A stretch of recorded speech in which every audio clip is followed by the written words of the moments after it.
Hey Who fans, welcome to the Big Blue Box podcast. My name is Gary. And my name is Adam. And we're at episode 164. Have you ever thought what it's like to be wanderers in the fourth dimension?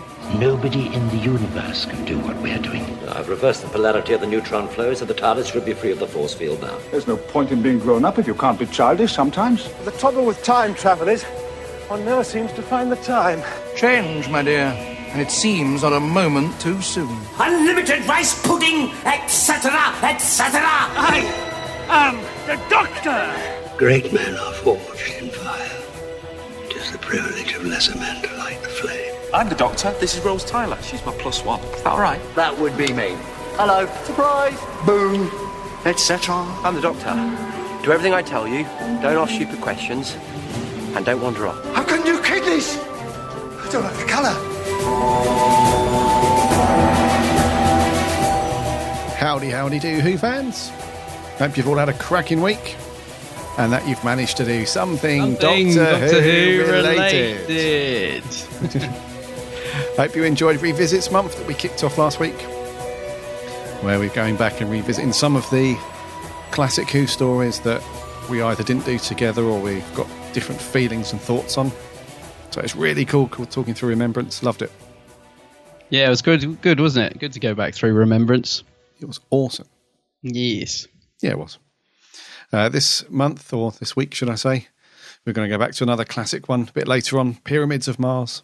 It's going to be good. Very interesting, because I have no idea what you're thinking on this one.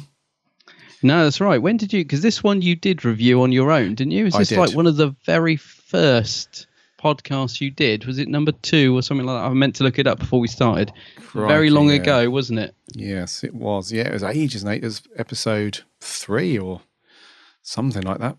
Yeah, I know it was early on. I looked last week and I thought, I'll check it before we record, and I forgot. But yeah, I know it was one of the very early ones you did on your own. And I would have listened to it because I listened to all your podcasts before I joined, but I can't remember your thoughts on it either, which is good. Neither can I. Didn't. No, I seem to remember you liked it, but I can't. Yeah, it was so long ago. I mean, when did you start this podcast? 2014. 14, was it? Okay. Yeah. So it must have been early on. I think I started in March or May, something like that. So it would have been fairly early on in 2014. And I've seen it, maybe 4 or 5 times since then. So yeah, my feelings have changed small bit on it, but I know yours. I don't know yours at all because we've never spoken about it really. No, that's true. No, and it's it's considered to be one of the classics, this, isn't it? So it is. Yes, yeah. So it's going to be interesting when we get to talk through it because I have got some thoughts on it, 2 pages of notes because I rewatched it last night. So yeah, it's going to be good. Before then, we got some sad news to get through, which is really bloody sucky bad news. Very light on merch. And then, we'll be into our review. What have you been up to, buddy? Anything cool? Anything Doctor Who related?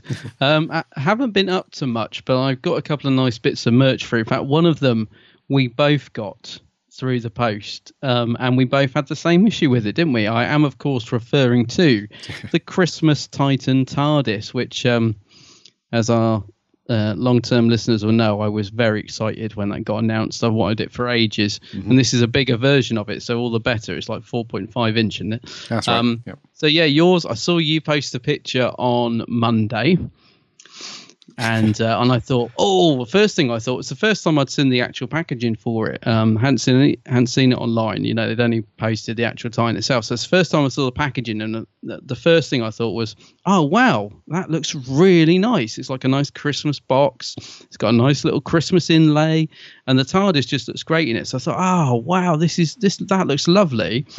And then I saw and I thought, TARDIS looks a bit wonky inside. And then I read, your tweet, and you were saying, lovely TARDIS, shame that it arrived in damaged packaging, and basically the plastic stand, that it's on is all broken, isn't it? It is. Yes. Yeah, so it's just so you put it in and basically the TARDIS falls through it and doesn't look too good. So I was like, oh man, that's bad. But these things happen. Anyway, I was thinking it's Monday. Hopefully I'll come back to work and there'll be a parcel waiting for me because you'd got it.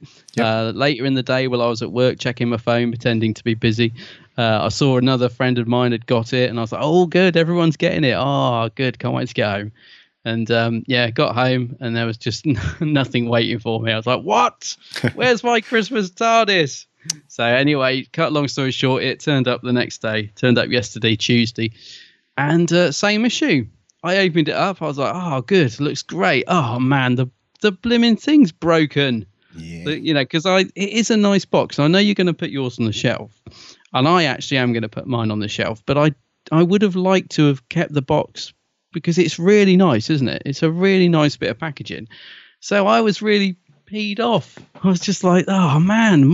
So 2 separate people that live miles apart, 2 separate orders.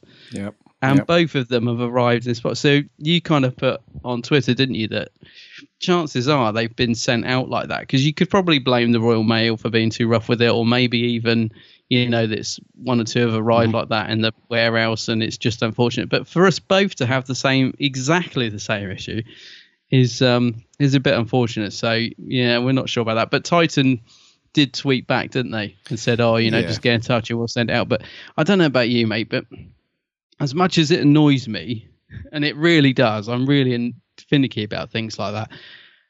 If I contact FP, where I got it from, same as you, they'll just ask me to send it back and they'll send me a label, and I can't be bothered with that. I don't know about you. I'm just like, I'm not, because then you've got to post it. My post office is miles away.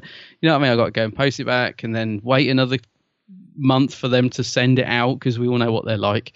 So I can't be bothered with that. And to be honest, I can't even be bothered to email Titans just to get them to send. So I appreciate them getting back to us anyway, both of them. But it was a bit of gutting. I don't know. I know you're annoyed. You're probably not as annoyed as me because I think you said on Twitter, you're just going to put it on the shelf anyway. It's just a bit meh. But me, I'm a bit like, No, that's it, yeah. Because for me, I unbox things and stick them on the shelf. I don't keep stuff in the box generally, unless it's something of sort of high value. But fair play to for FP and Titans for replying on Twitter fairly quickly. It was, FP replied within sort of 10 minutes to say, did it come from us? And if so, drop us an email and we'll sort it for you. But I know what you mean. We'll have to send it back. And it's too much of a faff, isn't it? If it was like £100 item, then of course, I would have been on to them immediately and sort it out. And then Titan as well, they said shame about the packaging being broken and if you want a replacement. But I just can't be arsed with all that. I just want to, it's going on the shelf anyway. The box is already in the bin. So it's just a bit. Oh, really? Like, yeah. Oh, man, I would never throw that away. I guess, believe it or not, mine is actually going on the shelf because I think we can both agree that it's a really nice variant because they've done quite a few TARDIS variants, haven't they? And we were saying it's getting a bit of a joke now, but this really is a lovely variant and it looks great. So mine will be coming out of the box, but I would have kept the box anyway because I think it's really nice. But yeah, a bit annoying. Apart from that, not a lot. I did manage to get my hands on the Tom Baker Years DVD though last weekend, which I was very pleased about. It's a double DVD set, not to be confused with the BBC VHS release. Right. I don't know if you probably haven't seen it, mate, because it's never been released, but on DVD or anything. But years ago, BBC released this thing called the Tom Baker Years, which was bizarre. It was Tom Baker basically sat in a room being shown clips from lots of different stories of his and being asked what his memory were of them. And it's so funny. I must find, somebody put a montage of his responses on Twitter. I must find it and send it to you because it's hilarious. Right. Nearly every one, he's like, well, I can't remember anything about that. Let's try another one. And then it's like, let's try another one. I'll tell you what, let's try another one. And it's just like, this montage is brilliant because that's literally all he does all the way through. But it's great to see all the clips. But I doubt that I'll ever get a DVD release, I'm afraid. But this one I've bought is basically a 2 DVD set, and it features lots of interviews from the guys. I believe it's Mythmaker. I hope I've got that right. That's correct. Yep. They used to release them, didn't they, singly, and they basically collected together lots of interviews from the Tom Baker era. So you've got like Liz Sladen's on there, Ian Marter, which is really nice because there's not much footage of interviews of Ian Marter. So that's lovely to have. Louise Jameson, and obviously Tom Baker's on there as well. Cool. And it's a really good one with Tom because he's walking around the Android location, Android invasion location. That's what I meant to say. Okay. With Nick Briggs. Oh, nice. And it's good. It's really good. They sort of standing outside the pub and stuff. So yeah, it's a really nice DVD set. Actually, it's only $9.99 or a tenner. So well worth getting if you can find it in a shop. It took me a while, but I managed to get it eventually from good old FOP. Do you know FOP? In London. Yep. Well, actually, it was the one in Oxford. I got in it Oxford. in. Okay. Yeah. But they're basically HMV under a different name. Yeah. It's owned by the company, but yeah, they had it. So yeah, it's a good one. Oh, nice. So I've only watched a little bit of it so far, but I haven't got to the Ian Marter interview yet. But that's the one I'm looking forward to seeing. So yeah, it's good. So that's all I've been up to, really, just spending money. Yay! Thing I do best. That's what I've been doing. What about you? Yeah, nice one. Not much, mate. Same as you. We had that kerfuffle. With it is a cool little figure, though. I'm glad I bought it because you were surprised. You're like, I can see you're not going to bother with this one, mate. But yeah, you're not as into the Titans as me, are you? I mean, I love them, but you're sensible. You just buy the odd one. Yeah, I'll take them or leave them. But I'm just a sucker for TARDIS models. Whether it's fully realised, screen accurate, or if it's the cartoony Titan. I just love TARDIS figure. So yeah, it was really cool. I spoke to FP again regarding my first Doctor Funko Pop. Oh right, and is he on his way? Apparently, he's on his way. Oh right, good. Yeah, so it's I finally got a dispatch email to say that he has been dispatched and he's on his way, but he's not turned up yet. I remember when I got my dispatch email for the little Titan Holiday TARDIS. And I got that on the 3rd. When was the 3rd? Can't remember. Anyway, that turned up Friday. Yeah, on the Monday. So I got my dispatch email for the first Doctor a couple of days ago. So I'm hoping he's going to be here any day now. Oh, he might even arrive while we're recording because that happens sometimes, doesn't it? You're like, just got to go to the door, got a delivery. Yes. So he's apparently on his way. So I'm looking forward to getting him on the shelf, which will be good. And I haven't really watched much Who other than Pyramids for the review today. I have been doing a bit of reading. I caught up on some reading, so I started reading the Halloween scary book that came out, Tales of Terror. Oh, I know. Yeah. So I'm almost through that. That's been really good. I've only got a couple more stories to go because it's a collection of short stories, and it's been pretty good so far. I've really enjoyed it. It's the last one I read last night was Blood Will Out. Right. Which is the family of blood, from the Tennant story. Oh, I love that two-parter. Yeah, so those guys are back, and that was a really good story, and it's been pretty good. Some of them, I mean, it's not too, you're not going to have nightmares or lose any sleep over any of these stories. They're not that scary, but they are quite creepy, a couple of them. It's Sister of Mine, in it? Yeah, that's the one, yeah. Yeah. But they are pretty good stories, and there was one story which was really, really good. It was called The Monster in the Wood, and it was a third Doctor story, Doctor and Joe Grant story, and that was really good, and it had a really cool little twist as well in that short story. So it's a pretty good book actually. It's it's those of you that I saw a few of our listeners had picked it up over Halloween and stuff. So yeah, getting through that, and also a quick update on our blogging activity. So hopefully you guys would have seen our new writers putting out articles over the last couple of weeks. So they're flowing out nicely, looking really good. Yeah. So Dan Peters, Jordan Shortman, and Maria Kalitichu, I'm going to say. We always get her name wrong. But yeah, they've guys been putting out some really good articles. They have. Yeah, I was reading them last night. Really great stuff, guys. Really good stuff. Yeah, very, very cool. So if you don't subscribe to, because you guys can subscribe on things like iTunes and all their podcast networks and stuff for the podcast. But if you head over to the website, there's a little subscribe section. You can subscribe to the feed. So if you guys want to keep up to date when articles as well as podcasts are going out, you can do that. So very happy with those guys. I think we made good decisions with our choices with the writers.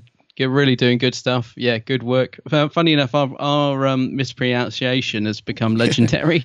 Somebody who left a comment for this week's review on the Geeks Handbag said, private messaged me and said, just to say, I know you're not very good at pronouncing surnames, so you don't have to pronounce mine if you don't want to. Just call me Alex. And I was like, cool. what? And then I looked at his name and I was thinking, oh yeah, how would you say? So yeah, but cheers, Alex. Just talking to books, mate. I just got to quickly say, I picked up a book. I didn't buy it, amazingly, but no, I picked up a book in good old, is it Waterstones or I don't know, one of the big bookshops the other day. Which is brand new. It's a brand new Doctor Who book. It's called The 100 Illustrated Adventures. I don't know if you remember we talked about it on the merch thing a while back, right? Yeah. The reason I mention it is because I will be buying it when it comes down in price, because it's got the most boring cover imaginable. And I think we said this at the time. We were like, what a boring cover for a book. It's basically just a black cover with these, looks like a graphic equalizer sprawled down the front and the Doctor Who logo. It's absolutely awful. Yes. And you know that old saying, never judge a book by its cover. Well, I plucked it off the shelf and had a quick flick through it. And I'll tell you what, it is full of really nice illustrations. It's like a really nice book. And I'll tell you what, if it had been, in any way reduced, I would have just given in and bought it. But I have to say, I thought I'll get it. I hate to say this, but I'll get it when it's cheaper, But it's such a nice book. But I'll tell you what, if you know what I mean, if I hadn't seen it in a physical shop, if I just looked at the cover on Amazon or online, I would never in a million years have bought it. No, it was that was the book where they asked 100. They requested 100 different pieces of fan art, so it's all Doctor Who. Was it all fan art? Yeah. Right. Well, it's pretty good. I've got to say, I was quite tempted with it when I was flicking through it, because they had that, and they had that massive Dalek book that's just come out with a silver cover. Oh, that looks good. Like with the Dalek baubles. Yeah, that was quite nice as well. Yeah, but that was about 30 quid, and I was like, that's a big old book, that one. Yeah, it's a big old book. So yeah, two nice books. I'll put them on my Christmas list. I'll ask Santa to drop them down the chimney. With extra packaging. Yeah. But no, that's I don't know how much you saw it in. I don't know if you were in Waterstones or Foyles. It was full price. It was 20 quid and 30 or 35 for the Dalek, I think. Yeah. Okay, yeah. On Amazon, it's £13. Oh, well, that's good. That's a good price. That's what I paid for it. Yeah. So I might get that despite the blank cover. Yes. But no, it looks pretty good. Yes.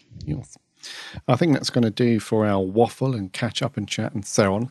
Yes. Shall we land the TARDIS? Yeah.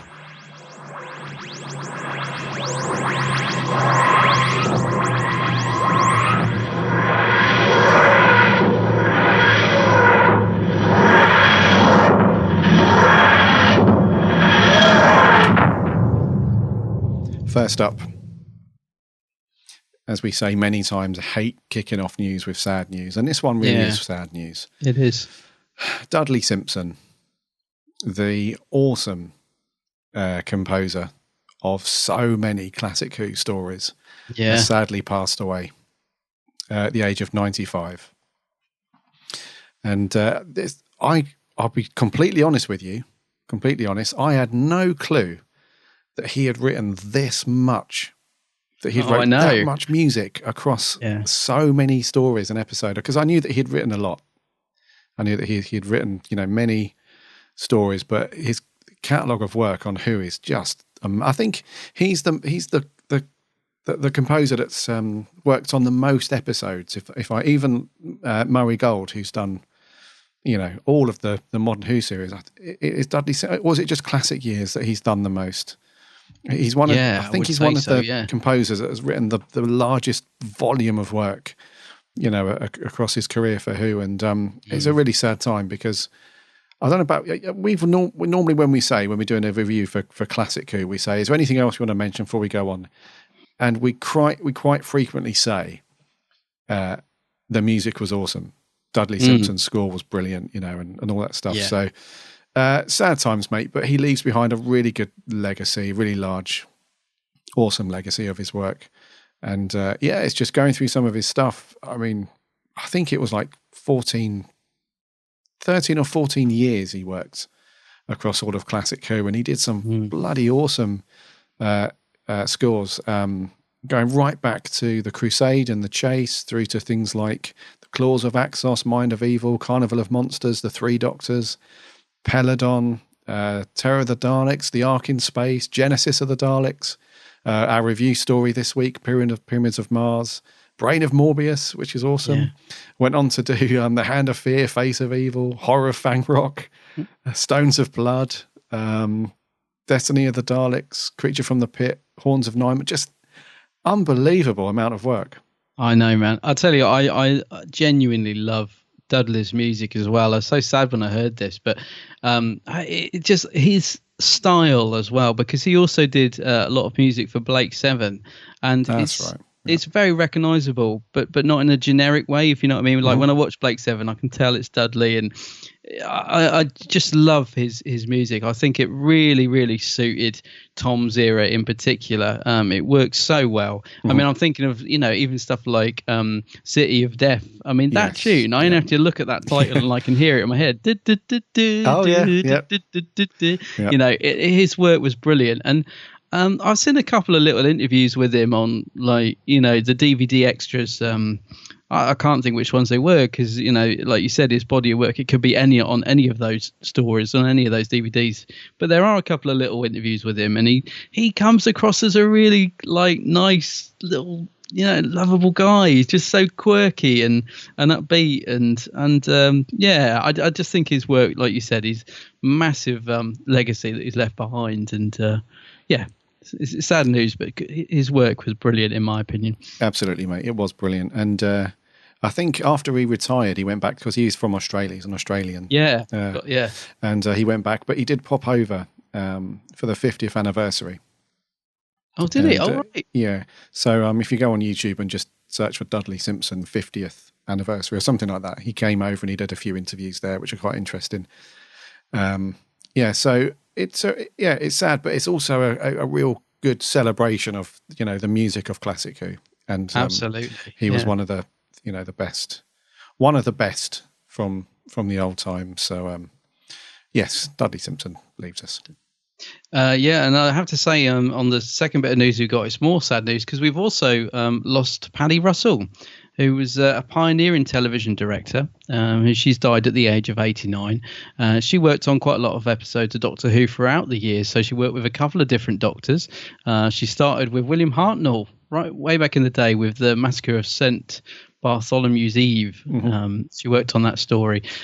She went on to work with John Pertwee on stories like Invasion of the Dinosaurs, and also Tom Baker. She worked on the story we're going to be reviewing today, Pyramids of Mars. She worked on Horror Fan Rock, and apparently she had a bit of a rocky relationship with Tom. She was quoted as saying, Tom Baker was easy to deal with at first, but the part went to his head completely. By the time I did Horror Fan Rock, he was desperately difficult to work with. I remember one particular scene which involved Tom coming very fast through a doorway followed by Louise. I'd set it up for camera to stay with Tom, but he couldn't and wouldn't come in normally. We did 4 takes, but the camera simply wouldn't hold him. So in the end, I said fine and told the cameraman to stay with Louise. So I don't know which story Horror that was, I think. So so obviously working with Tom in the later years was a bit of an experience for her. But again, some great work, and another one that tends to appear a lot on DVD extras in interviews and stuff. So sad that we've lost her. But Paddy Russell, 89. Yes. And last up, this one happened about a week and a bit ago. we didn't mention it last week on the show. Did it happen by then? I can't remember. Anyone that subscribes to Doctor Who magazine or has looked at the casting credits for some of Doctor Who since 2005 will recognise the name Nicholas Pegg. And he has been a naughty boy. He's been a very naughty boy, and he's been dismissed as the writer and contributor to Doctor Who magazine for his hidden message of profanity against his employers in the latest episode of latest issue of the magazine. And now, I said on Twitter the other day that this was an extremely funny but also very brave move, so to speak, because we've all been there. I've been in jobs before where, you can't stand it, and the people you work with or your management are just a complete bunch of beeps. And you think to yourself, when you have one of those really bad days in a job that you don't want to do, you kind of concoct these plans. You're like, right, on my last day, I'm going to do this to really annoy everybody. I'm going to, on my last day, I'm going to cause a fire alarm, or I'm going to cut the power, or I'm going to, wipe that important database. And, you start concocting these revenge, like these going out in a blaze of glory plans. Yeah. But Nicholas Pegg actually did it. He obviously had a big bee in his bonnet about Panini, which is the company that put out Doctor Who magazine, and BBC Worldwide. He obviously had a real problem and has had a bad experience with his employers. So in the last article that he did, at the very end of the article, he said, if you look hard enough, there is always something hidden in plain sight, which didn't really allude to anything that much in the article, I didn't think. But one very eagle-eyed reader actually circled all of the letters of the start of each paragraph throughout the article, and it spelled out something very rude. And he put it on Twitter, and then obviously they all got hold of it, and the papers got hold of it, and they reached out to BBC Worldwide, and they said, yes, we've raised the issue with the publisher, and they have actually dismissed the writer. So Nicholas Pegg has been set free. But the message itself said, I can't remember which way around it was. It was BBC Worldwide and Panini, or Panini and BBC Worldwide are a bunch of beeps. Beginning with C. Beginning with C, yes. It was very, very, very crude. It was a very naughty message. Now, I put out on Twitter, I said, it's a very funny and very brave. And I had people are very, split on this. I had a couple of people saying, yeah, it was hilarious, all of it. And I had a couple of people say, no, it wasn't brave. It was incredibly stupid and all the rest of it. And I do agree. It is a very stupid thing to do, because it's probably, put a stopper on him getting a job in the near future as an article contributor in any sort of magazine, because they're probably thinking, oh God, we don't want this guy putting any more hidden messages anywhere. So he's probably shot himself in the foot a little bit. However, it is incredibly funny. What do you think? Yeah, I must admit. I mean, I thought this was. I wasn't sure this was genuine, because I saw it pop up on Twitter where someone had circled the letters, and the first thing I did was run upstairs and grab my copy of Doctor Who magazine to see if it was true, and it was. And I was like, what? No way. I did think it was funny, but I'm sort of intrigued. I've heard a lot of rumours about why he did it, which has also led on to more rumours about stuff going on about, behind the scenes at the BBC. And there's rumours that it tied in with Tom Spilsbury leaving, why he left. And, it's all rumours, it's all speculation. I don't know what's true, but it seems there's a bit of there's a lot of people that, like this. And I've seen like Gareth Roberts on Twitter has been a bit vocal about the BBC of late. Indeed. And Clayton Hickman was very unhappy recently with the BBC to do with Sharda, and then he said, can't say too much because they might be using my insert after all. And I don't know, it seems like, as I said, I don't know what's true, so I'm not going to say too much, but it seems like a few feathers have been ruffled within the sort of production people that deal with the BBC Worldwide. So yeah, it's don't know what at first just seemed like a bit of a cheeky move has sort of led on to being quite an interesting story, but it's all, like I say, it's all rumor, it's all speculation. I don't know what's true or what's not, which is why I'm not going to say too much, because I don't want to spread gossip. But it just seems like there's lots of stuff going on at the BBC that it would appear a lot of people don't like who work with them. So yeah, I don't know, but again, maybe it's all to do with this big change that's happening.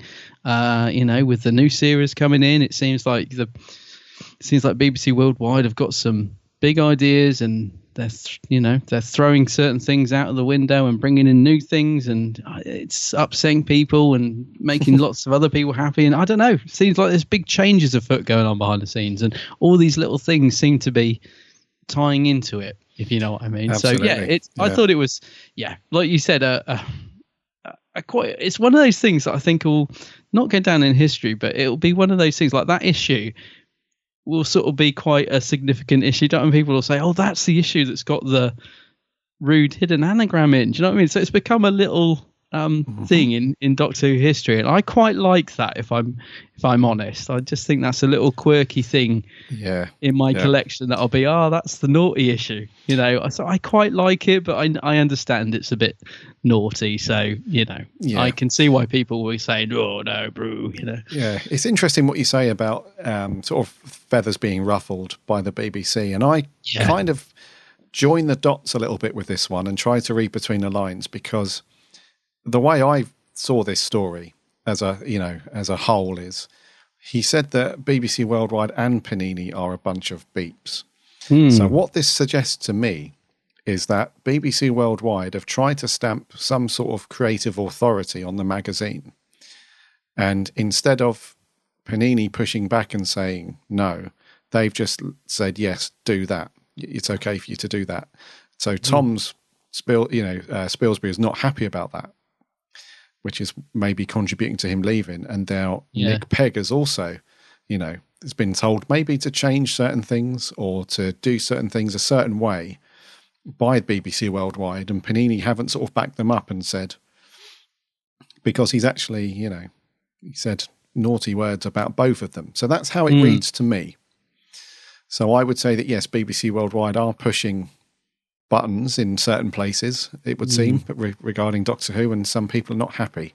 So, we'll see what's going on, because it's often these things that sort of ripple further out in the pond that give you a notification about what's actually going on, because obviously, the BBC or people more famously involved, like the lead actors and the directors and producers, won't publicly say it, but these people like Nick Pegg and Tom and Clayton, who are involved with it, but not sort of on that famous level as such, they're often the people that will give you an indicator subtly as to what's going on. So that's how I read it. I'll just sort of join the dots a little bit. I could be wrong, but that's how I see it. So so I'm not sure how this will affect his career at Big Finish as well, because he's obviously done a few stories with them. So I'm not sure how they'll view it and if he'll be back there at some point either. So interesting to see what happens with him. Yeah, I expect it'll all come out at some point what it was all about. But for the minute, just speculation, but interesting. That's going to do for news. Should we get our grumpy friend in and see what he's got? Yes, how is he today? Is he grumpy? Merch corner. Merch corner. Merch corner. I don't know whether to be impressed or disgusted. It's a bit rubbish, but it's pretty. It's very pretty. Only one bit of merch from our tin friend. He's now scarpered very quickly. I don't know what's wrong with him. Normally hangs around. Not hanging around today, no. No, he's not. You can just feel the attitude vibrating off of him. Just that attitude-y, bad bread. Yeah, whatever. Anyway, he's just plonked down some Big Finish news, which is Aliens Among Us. He's getting a part 3. Following part 3 already, blimey. Do you know what? I thought exactly the same thing when I just saw it. I thought, crikey, have we had the first 2 already? It only seems like part 1 was announced recently, but it wasn't. It was quite a while ago, wasn't it? It was, when was part 1 out? Let's have a look. Part 1 was out, I don't know, because it doesn't say on the Big Finish website. I was going to say, I don't know. I must admit, I've, because of the massive output of Big Finish, I haven't got any of the Tortured ones yet. I hear they're very good, but I haven't picked any up, so I couldn't tell you when it came out. That's why I'm slightly horrified that we're already I'm already 3 box sets behind, if you know what I mean. I'm like, oh gosh, because once you get, if you miss the first box set or even the second, thing, I might go back and get those. And then suddenly, they're on series 5 or 6, and you're like, oh, it's a bit like the Jago and Lightfoot, isn't it? I really want to get all of those, but there's about 16 now, isn't there? So behind on it all, because they just produce so much. But anyway, So part 1. Well, part 2 was out October, so last month. Part 2 came out, which is still on the special web price, by the way, up until the end of December. Right. So it's 25 quid for the download and 28 for the CD. Part 1 has gone back up though, so 30 and 35 quid respectively. Yeah, but they do look good though. I do, because this series picks up directly after Miracle Day. That's right, yeah. So it's almost like it was kind of like second prize for John Barrowman, because he campaigned so hard, didn't he, to get Torchwood back on the TV. I remember him having, on Instagram and Twitter, him putting pictures of him going into the BBC offices and having meetings with people and trying desperately to get it back on the TV, which ultimately, at the moment anyway, didn't come to fruition. But so I'm not saying that he settled for Big Finish as in like, oh, this will have to do, because Big Finish is obviously awesome. But I think this is like the best that he could do, if you like. If he can't get it on TV, let's continue it on Big Finish.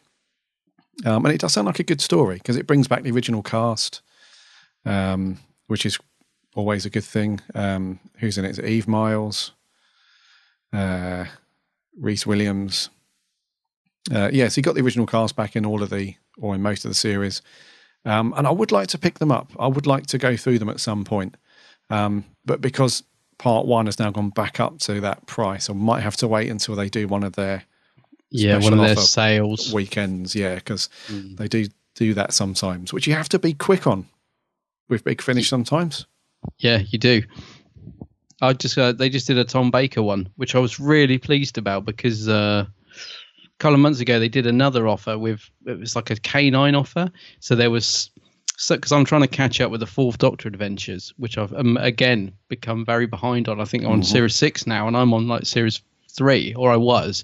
So I picked up a few of the K9 ones from Series 4, which meant there were like 3 that weren't in the offer, and I was like, no, that's annoying. Yeah. So I've got half of Series 4 now, but they've just done a new Fourth Doctor sale, which again you have to be pretty quick on. And I managed to get the next 3, so I've now got the whole of Series 4, on its way to me whenever they decide to dispatch it. They do great offers, but you have to sort of keep checking all the time. You do, or follow them on Twitter, because obviously they post on there. But yeah. Yes. So part 3 story, very roughly, is Captain Jack and Gwen Cooper have restarted Torchwood, but it's in a very different Cardiff. Something terrible's happened to the city, with every day getting darker. And will a new arrival prove to be the ally that Torchwood needs? So, it's back to that Torchwood are in trouble, blah, blah, blah. But they do sound good, though. So I might wait for like you say, the flash sale at some point. Just keep your ear to the ground. I always have Big Finish notifications set in my Twitter app. So I'll hopefully catch it. But, anyone that's into Big Finish, this will be out in February next year. Yes, I'll do the same. So that's going to do for merch. It's on to our revisits month, second story. What are we doing, buddy? So Tom Baker this week with the Pyramids of Mars. Where have we landed? You're saying this is Unit HQ, but years before I knew. The temple is cleansed of all unbelievers. The High One himself will come among us. This is how it was written. Beware Sutek. You said Sutek was one of their gods. I am Sutek the Destroyer. Where I tread, I leave nothing but dust, darkness. I find that good. Sutek will have released himself to destroy the world. The forces that are being summoned into corporeal existence in that house are more powerful and more dangerous than anything even I have ever encountered. Release me, insect, or I shall destroy the cosmos! Insect. Beware, Sutek. Beware, Sutek. Great voice on Sutek, isn't it? Fantastic. Beware. Yeah. Right, Pyramids of Mars then, brought to our screens on the 25th of October through to November in 1975. This was a 4-parter. It was written by Robert Holmes and Lewis Griefer under the pseudonym Stephen Harris. It was directed by Paddy Russell. Yes. Who we spoke about earlier, obviously starring Tom Baker and Elizabeth Sladen. And story is thus, I'm going to nick the synopsis off of the Doctor Who wiki because it's a lot more short and succinct than I would waffle through. So in a Victorian Gothic mansion, strange things are afoot. The master of the house away in Egypt has been replaced by a sinister Egyptian. Cloth-wrapped mummies roam the grounds, killing people. Beneath a pyramid, the last of the Osirans, Sutek the Destroyer, waits to be freed. to at long last bring his gift of death to all who live. Gift of death. What a lovely gift. What a lovely present. Thank you. Yeah. So pyramids. Yeah, so it does kick off with the Egyptian excavation. Professor Scarman is there excavating, and he comes across a strange figure and gets supposedly killed, but it's actually a bit of a zombie and carries out Sutek's work back at the mansion. And it's all set in Mick Jagger's mansion out in the countryside, and the Doctor and Sarah Jane try and stop these mummies, who look really awesome, by the way. And, they do, yeah. Yeah, so it's all cool. It's all very classic. It feels very, very, very Tom Baker-ish, if that makes sense. It does feel like his era, definitely. All very contained, though. All the sets, even the outside shots, are very small. There's only a few bits going on, but it's mostly studio-based. And so on. So what do you reckon then, mate? Pyramids. We might as well kick off as a normal review because we've never done this together. So yeah. What do you reckon? Pyramids. I do really like this story. I do think it's a classic. It's funny because I don't know if you remember when we talked about doing these revisits 2 weeks ago on the podcast, and I was saying there was one story on the list that I sometimes felt was a bit overrated. Right. I was referring to this. I thought you were. Yeah. Did you? Yes. Oh, okay. Yeah.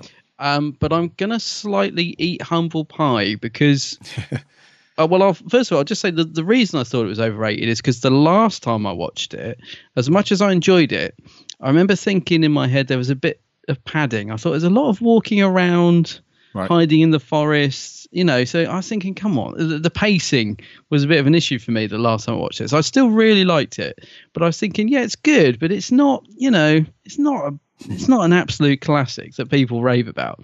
So that was my feelings. But I did watch this again last night and the night before. So I watched 2 episodes in 2. And not that I saw it with different eyes, but I kind of thought, I actually really do like this story. Right. And I do get why people rave about it, actually.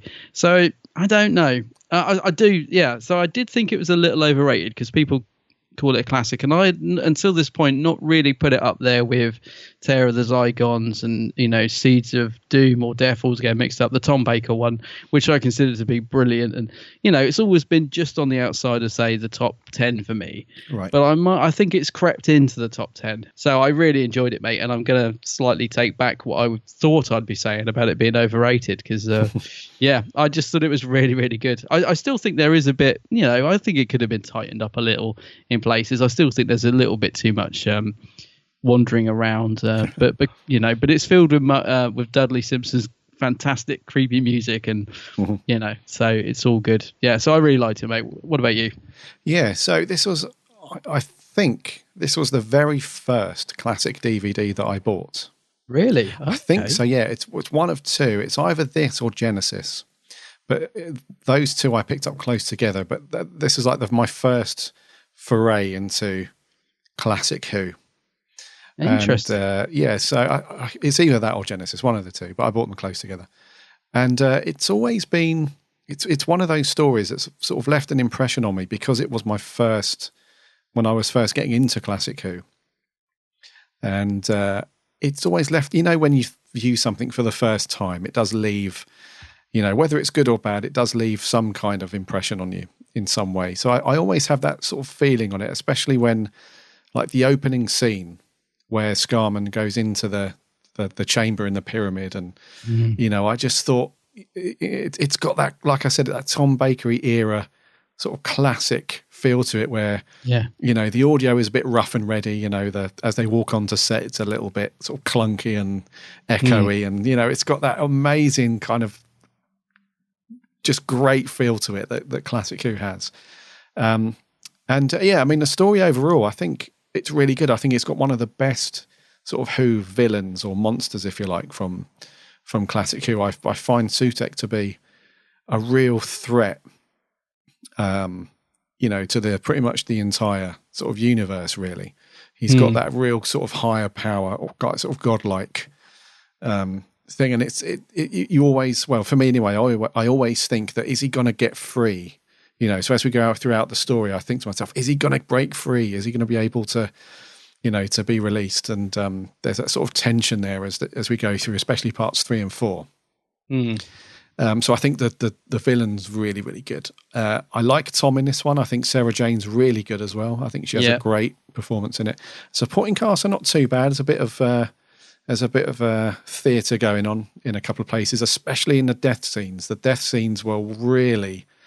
I imagine that Paddy Russell said, "Look, I need you guys to really scream and ham it up because we need to make the death scenes to be," and they're all very screechy, even from the beginning when Scarman, when you see the flash of green in his face, or when I don't know who he is. I think he's either like the sort of groundsman or a local farmer, but when he gets crushed between two of the mummies, he gives what a way to go. And also the mummies, they look really good. The design of those guys, and they do. Yeah. So it's all great stuff. However, I don't feel it's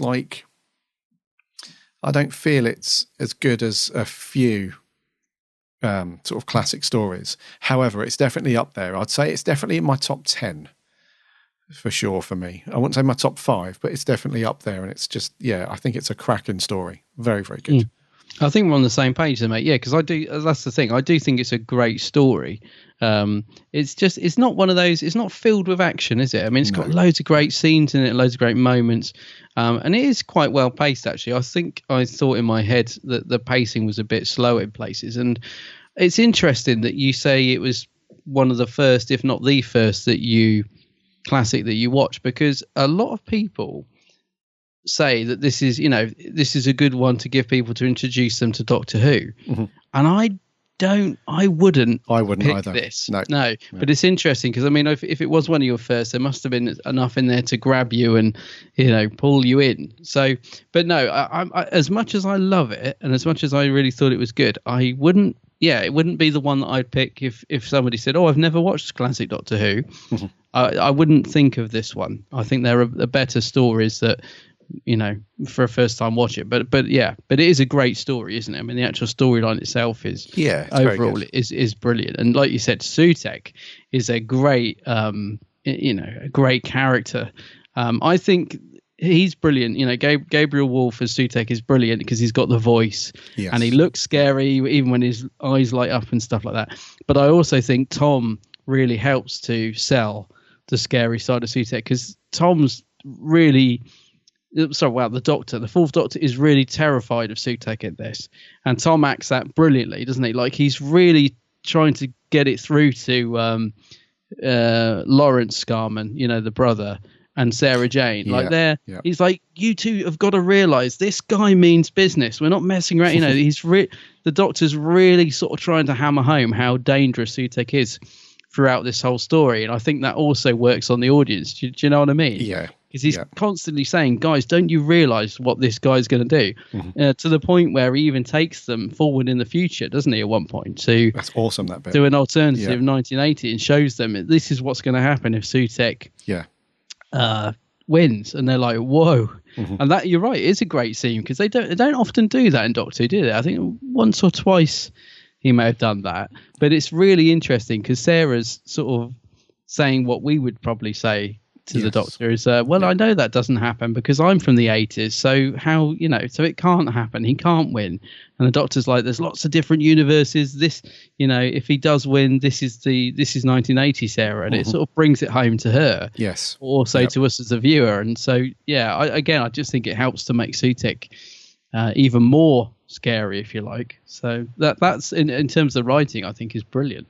Yeah, it's really cool, and that's why I like Sutek as a villain because he does have this very sort of foreboding sort of storyline about him. He's obviously a very powerful, like I said, this kind of godlike figure, and he doesn't really get taken too seriously because on a few levels, because you have the Egyptian guy who's in the mansion at the Scarman's mansion at the beginning, and when Dr. Warlock turns up, Dr. Warlock turns up, he's not buying any of it, is he? He's like, "Oh, don't be ridiculous," he's sort of, dismisses the entire thing, and then like you say, Sarah Jane, and Lawrence Scarman, they're just, they don't really take it, they don't see the full threat and the full effect.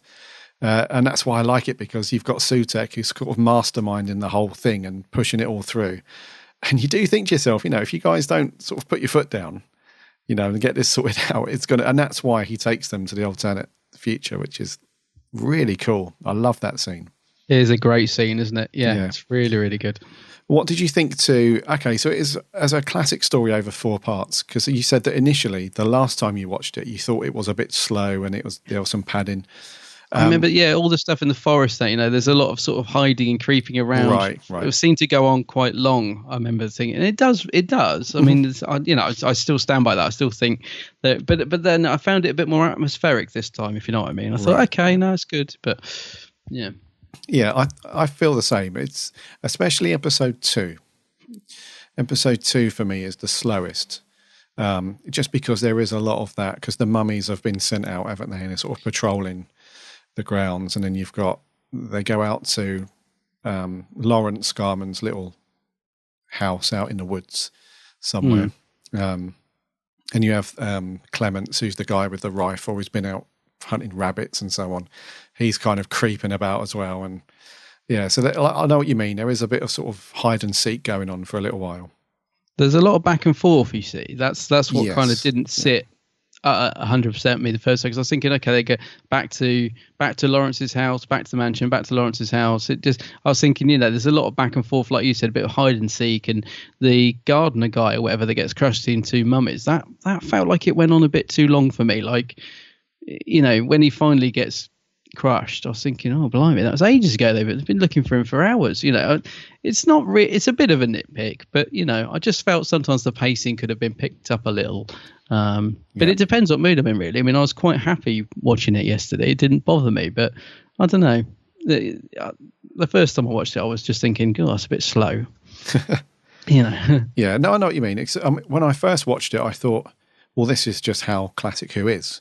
Yeah. It's just this, it's not about the fast edits and the quick humour and action and cinematic feel. It's more about, and I remember before I started watching Classic Who, I did read a few articles about Classic Who in general, and pretty much all of them said, because I remember just Googling something like, best Classic Who stories or something like that. And there was about 4 or 5 articles, and in all of them it had the usual stuff. So this, Genesis, Caves of Androzani, all the remembrance that, the ones that are normally voted, very highly. But I remember reading a few articles, and also a couple of YouTube videos way back, and I can't remember who did them now, but they did say that one thing to bear in mind with most of Classic Who, especially 4 parts and upwards, is that they weren't designed and weren't made to be binged watched. They're not true. They were meant to be, each week you watch an episode. They weren't meant to be back-to-back 4 episodes together.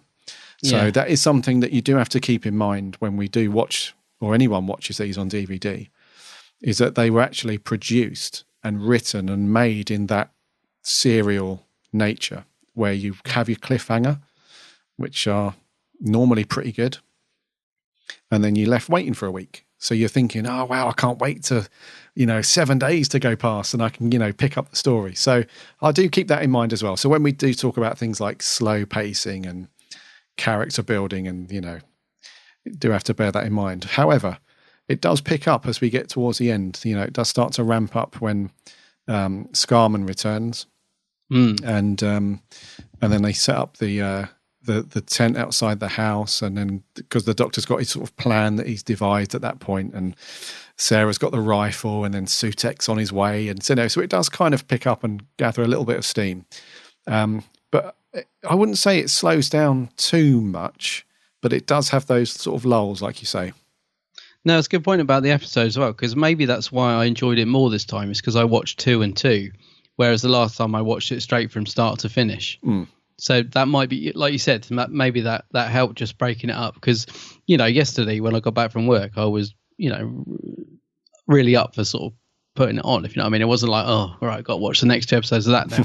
I was just like, right, let's get this on and see what's going on, So it probably did help just breaking it up slightly. Yeah. But I was quite happy to watch 2 and 2. I think that worked brilliantly, actually.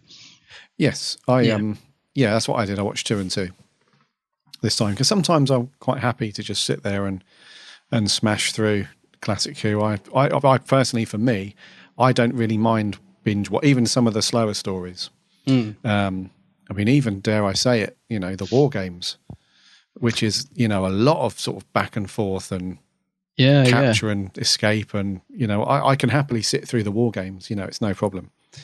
But I would imagine if we're saying to people, if you haven't checked out Classic Who before, then just try not. Don't expect to be on a roller coaster of a ride for 2 hours. It's definitely more about story building and character building and so on. Okay, so what did you think to some of the cast members in this then? Because I mean, story-wise, overall, it's a fairly easy, simple story across the 4 parts. It's essentially Sutek has been, or his equivalent, or something. Was it the Eye of something? The Eye of Horus? Eye of Horus. Yeah, has been discovered. Is that right? In the tomb in Egypt, which then opens up the portal or the whatever to Mars, where Sutek is captured. He's in prison by Horus himself. I assume it's Mars, because that was the only thing I've never quite got my head around is where Sutek actually is. He's on that's Mars. The only thing I assumed it was Mars. Okay. So he's imprisoned by Horus on Mars in a pyramid of his own. But then through Scarman, he's setting up this thing so that he can be released and, like it said, kill everything in the cosmos, essentially. And it's just about the Doctor and Sarah Jane and Lawrence Scarman stopping that from happening. So it's a fairly simple premise. Yeah.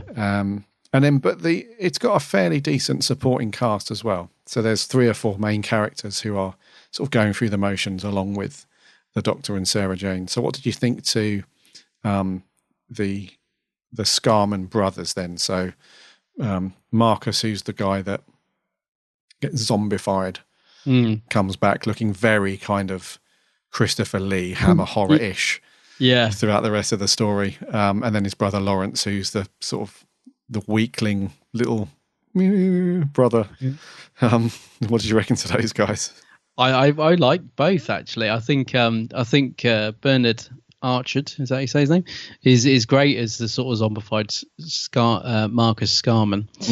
He does, because he looks, like you said, he just looks really pale and ill, and it's great when he gets that, gets shot and we have that reverse bullet coming out of him and stuff. I just think he just looks creepy. I think it's good casting for him.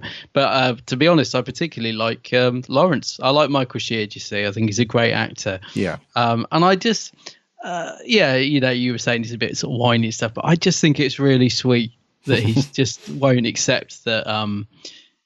That's not his brother, and it's brilliant the way that the Doctor just has. I mean, it's interesting seeing this again yesterday, because there's scenes where like the Doctor's really sort of bringing home that he's not human. He even says it at one point, doesn't he? Yes. And that sort of ties in a lot with the way that he talks to Lawrence, because you sort of feel sorry for Lawrence, because if you put yourself in his position, he'd just, it's his brother that's been sort of turned into a zombie.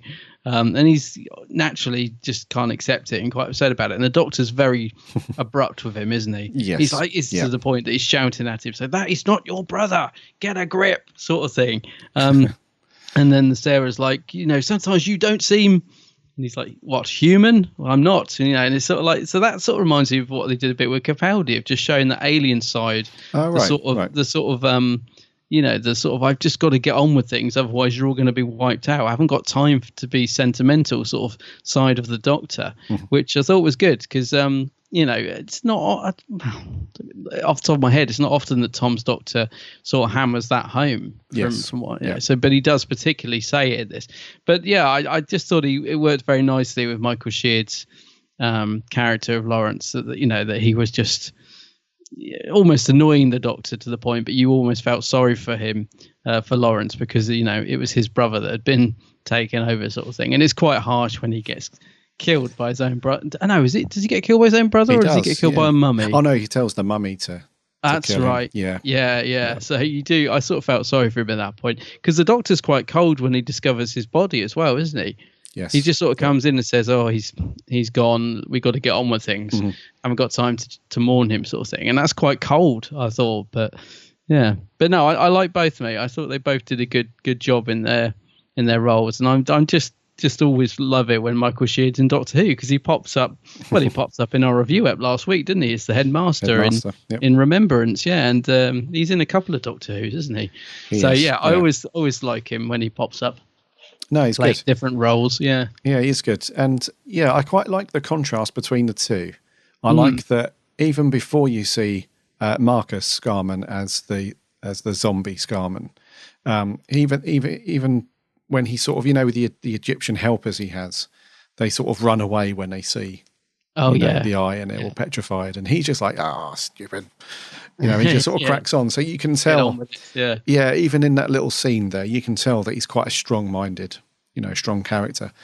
Whereas Lawrence seems to me, he's the sort of younger, needs a bit more looking after.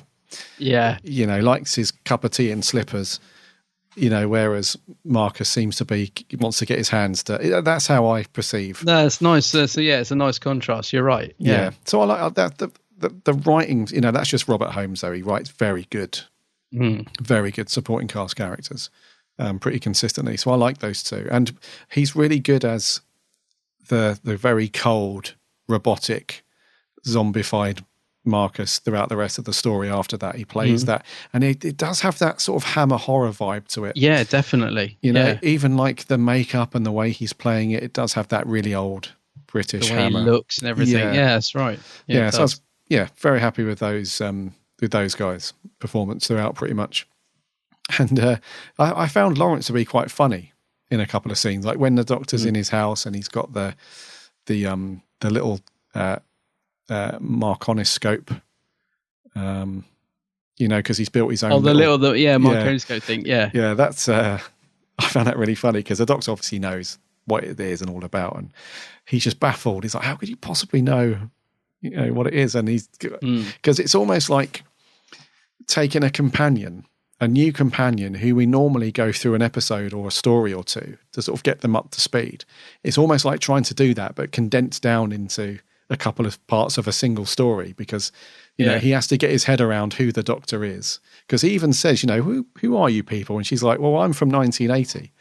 And he doesn't believe it. And she's just like, well, I can't say anything else. It's the truth. And so we almost have to go through that rigmarole of getting him up to speed about who they are, what they're doing.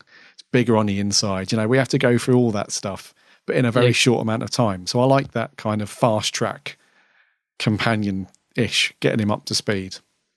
Yeah, because he gets to go in the TARDIS, doesn't he, for that little trip as well? And he's quite impressed. He is, yes, by the set and everything. But yeah, no, they are good characters. It's quite sad, I think, when he dies. I think you can sort of see it coming. But this is quite a sort of I love this era of Doctor Who because it's not afraid to go a bit dark. And there is quite a few deaths in this actually, like the gardener being crushed and stuff. Yeah. And also, what's his name? That guy who that's a really harsh scene actually. What's the character's name? Ahmed, is it? The one who gets sort of the guy puts his hands on his shoulders and burns him to death. Yeah. And just throws him to the side. And I thought, wow, that's harsh. Yes. It's actually it's mummified Scarman, isn't it? But he's sort of got a weird outfit on when he comes through the mummy portal. Yeah. But that's quite a horrific scene, I thought. For the time that it was made, but I mean, it's a great scene, though, isn't it? It's really good. But I almost like, even though Ahmed's not a particularly likable character. In fact, he's quite the opposite. He's a bit of a villain, isn't he? Even though he's not very nice, you sort of think, oh, blimey, what a way to go. And also, the poor old butler guy gets killed as well, doesn't he? Which I'd forgotten about. He gets knocked off. I always think of him as like the butler from To the Manor Born, but I don't know what the character's name is, but you know what I mean. Yes, I know he gets discovered dead on the floor, and I was like, oh no, not Ned. That's not the character name, but not whoever he is, not the butler guy. But so it's quite dark in tone, isn't it? It you know, is, like a lot of the Hinchcliffe era. And, you know, I say that in a good way, not a bad way. You know, I think they got the balance right. It's horrific, but it's not too, you know, it's not like some of the Colin Baker era where I just think it's very gratuitous. Right. Like a Cyberman being shot at point blank range with the camera as close as it can get to the, you know, it's not gratuitous dark, I don't think. I think they just got the balance perfectly right. Like you said, a bit of hammer horror thrown in, you know, and a bit gritty in places, and just right, I think, in the Philip Hinchcliffe era. Yeah, no, totally agree.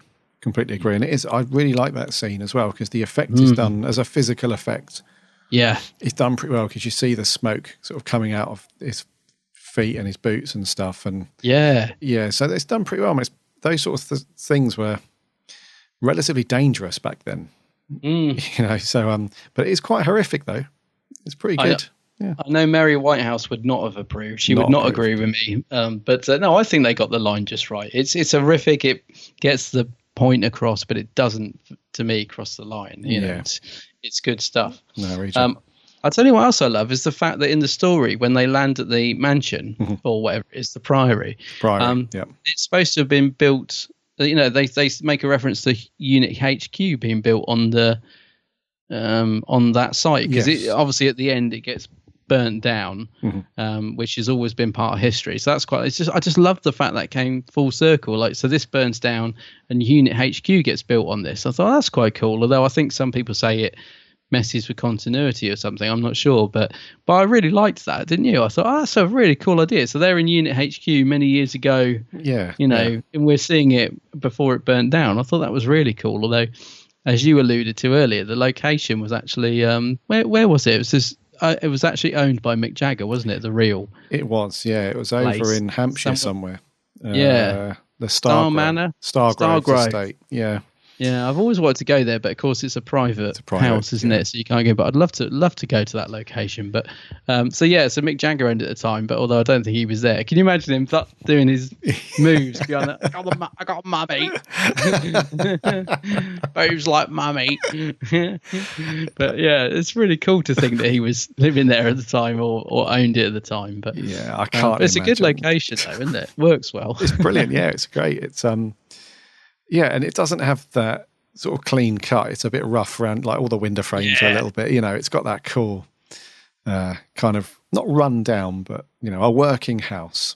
A working house, because they on the DVD, they've got a then and now, and they go back to it, and it's like it's all been renovated, and it looks pristine now. But I like you, I prefer it in the... I prefer it back in the 70s, and it just has a bit more character to it. It looks a bit more, like you say, lived in. Yes. Yeah.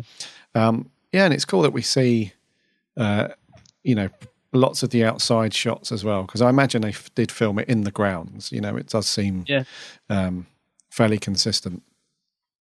And the studio sets are quite good as well. I imagine, because I think so. Yeah. I'm going to say that they didn't film inside the house, like when we go into like the main hall where Ahmed's playing the organ, and we see the sarcophagus that. You know, things come through the portal. You know, that large area there. Yeah, I'm going to say that's a set. I'm pretty sure it is.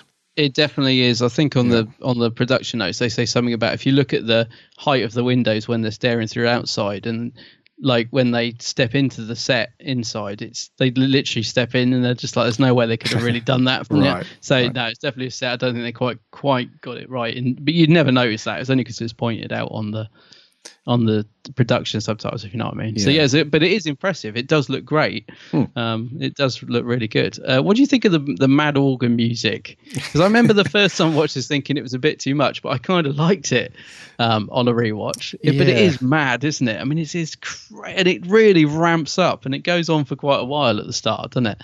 But it is a bit mad.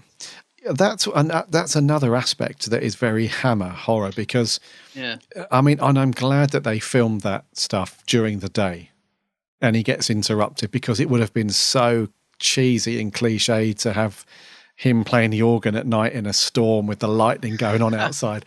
That's a good point. Yeah, so I'm glad that they did that during the day. But yeah, I think it's cool. I mean, when I first saw it, I thought, wow, this is loud going on for a bit. But no, I think I don't know, there's something very gothic and horror-esque about a big organ being played in in a big creepy house or mansion, it does definitely add to that sort of creepiness of the whole situation. Yeah, no, it does. Yeah. I mean, like, it doesn't really fit in with the Egyptian thing because, you associate big organ playing with like, a typical sort of British hammer sort of thing. So, I'm not sure how it fits in with the Egyptian guy sort of playing it, but no, I think it's great. It's a great. But did you think it was a bit much when you first watched it then? Oh, I did. The first time I watched it, I was just like, God, can we just turn that down a bit? But no, it is mad. But I'll tell you what I do like on a rewatch is it's the way it zooms out of the mirror. So you sort of the shot starts with the mirror on it, and then it zooms out, and I just thought that's a nice little touch. I mean, kudos to director Paddy Russell. It's just a very simple idea, isn't it? Because you're sort of thinking, what are we looking at here? The music starts and then just slowly pans out. It does. It's fine, but I wouldn't want the soundtrack of it. To be honest, I wouldn't be playing that unless I wanted to. Yeah. So I'm wondering how Paddy's relationship would have been with the Doctor at this point, because she did say that there was a little bit of not sort of bad blood, if you like, but there was a little bit of the character going to his head, like she said, a little bit, because this was back in what was it, Tom's third or fourth? Season 13, so whatever. Yeah. So his second series. Second, yeah. So I'm just wondering at this point if he was still, sort of getting into, or if at this point, because it is quite a common thing to say about Tom. This is not the first time we've heard people say that he was a nightmare to work with, and the sort of creativeness that he wanted to put forward had kind of gone to his head a little bit. And when directors said, I want you to do this, he'd very much say, absolutely not. This is how the Doctor would do it, and I will do it this way because I'm the Doctor. And so I'm just wondering at this point in his second series whether Paddy did have any problems with me, because it wasn't until another 2 series on, when she's doing Horror of Fang Rock with him, that he at that point had been very obstinate. Well, I would have loved to have been a fly on the wall when she asked him to get into the mummy costume, because apparently on the making of, or on the production subtitles, whatever it is, it says he really didn't want to do it. He was just like, I don't need to get in the costume, like no one's going to know it's not me in there. And apparently Paddy Russell was like insisted, right? She's like, but your mannerisms, even though we can't see your face, your mannerisms will come through. So I want you to do it. And apparently there was a real, he really, really didn't want to get in that costume. And to make matters worse, apparently it was really uncomfortable. He came out with loads of scratches, because it was sort of, you had to wear a frame or something. So he come out of it all scarred. And, I can imagine that didn't go down well at all. But it's weird, because I think Paddy was right. Because when Sarah walks around the corner with the Doctor dressed as the mummy, I don't know. You do kind of know it's Tom. He kind of sort of stomps round, and the way he moves, and I'm thinking, I think she had a point. I think it's good that he did do it, but apparently he really kicked off about that. He did not want to get mummified. Right. No, in the slightest. You can see, and you can also see in your mind, can't you? Tom sort of kicking off about it. Well, I'm just wondering if it had been a couple of years later, she probably wouldn't have got him in that costume then. From what from what we've read, I get the feeling if this was in series 15, for example, like Horror Fan Rock, she may not have got Tom in that costume by that point. So it's interesting, isn't it? But I'd love to have been a fly on the wall at that point. Yeah, absolutely. Yeah. What did you think actually, before we get on to Dr. Warlock, what did you think to the mummies, by the way? Their overall design and... Oh, I think they look great. I agree with you. I think they look really great. I prefer them without their gold paint job that they get. The souped up... I mean, they still look... Yeah, the blinged up versions, mummy, but blinged up mummy. I prefer them just, standard. I think they're just so simple but so effective. Yeah. I like their faces because you can't see their eyes and stuff. Yeah. It just makes them feel a bit more ominous and a bit more threatening to me. Absolutely. Yeah, but they're really huge as well. Like the costumes were, like you said, let's put this frame on, and they're like upper torsos, like massive, like really wide and big and muscly, it looks like. But no, they look really cool. I love the design. Yeah, they look proper scary as well. Like if you walk around the corner and saw that thing sort of slowly coming towards you, they are menacing. Definitely. Yeah. Yeah. Okay, Dr. Warlock then, the very, very forward character at the beginning who demands to see Marcus Scarman and what's going on, and he's done his own inquiries and he's on the ball, and he gets wiped out fairly quick though, doesn't he? Don't you remember me? Yes, he does. I quite like the character. He's a little bit pointless though. But I guess he's just there to emphasise that, all is not well, and you know that Marcus has been gone for a while, and so he does have a point, I suppose. But no, I quite like him. I'm glad he's in it. He doesn't, as I said, he doesn't really get a lot to do before he's wiped out. But it is quite funny when he's just coming in and like, I'm not having any of this. He's one of those, like you said, a bit like one of those characters you get back in classic Doctor Who, which I suppose we don't really get so much of now, which is that quintessential sort of British, no, I'm not having any of this nonsense kind of stuff. And I quite like it when we get little characters come in like this. So, yeah, I quite like Dr. Warlock. Yeah, no, I agree. He doesn't really progress the story much in any way, and he's just sort of there to sort of emphasise the fact that, something is afoot. Yeah, something is afoot. Yeah. So I agree. What about Clements then? I can't figure out if he's a neighbour or if he's a groundsman or if he lives sort of. They don't really allude. Is he a poacher? He could be. Yeah, it could be a poacher. Something like that. Yeah. But he obviously says very little other than "Core Blimey" or something, or that's right. Yeah. Whatever, and then he gets crushed in between the two. It's a good. I mean, it's a good scene though, isn't it? It's one of those sort of moments that there are certain moments from the story that every time I put it on, I'm just waiting for them. That's one of them. I'm always waiting for the deaf mummy crush. I'm always waiting to see if I can spot the hand holding Sutek's cushion. Right. I'm always waiting for the scene where the Doctor takes Sarah to 1980 destroyed Earth. So there are little moments, like that, which I just always look out for. And it's a great scene. So again, although he doesn't bring anything story wise, I think it's a good moment. Yeah. Although through his character we do get to see the invisible deflection barrier that's around everything, because we have some that's true. cracking little acting skills there as he tries to because he sort of runs into an invisible wall and gets knocked back, doesn't he? And that's true. A little bit of mime artistry going on there, but it's quite good. Okay, what did you think to Ahmed then, our Egyptian friend who gets killed halfway I thought he was good, actually.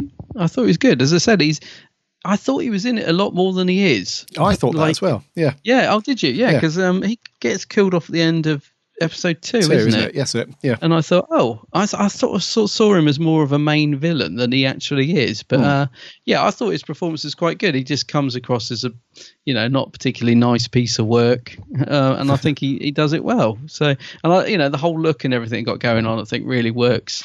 He's not like a pantomime villain. I think he's better than that. So, I think he's quite good in it. Yeah.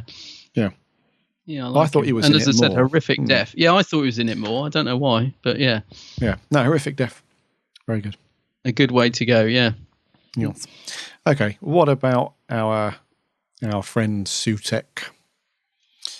Brilliant. Gabriel Wolf. Yeah. Providing the voice, and I assume he's in the costume. I think so. Yeah. Really, really good voice work. Just that real amazing. I don't know, he just provides this big booming kind of threatening, no nonsense.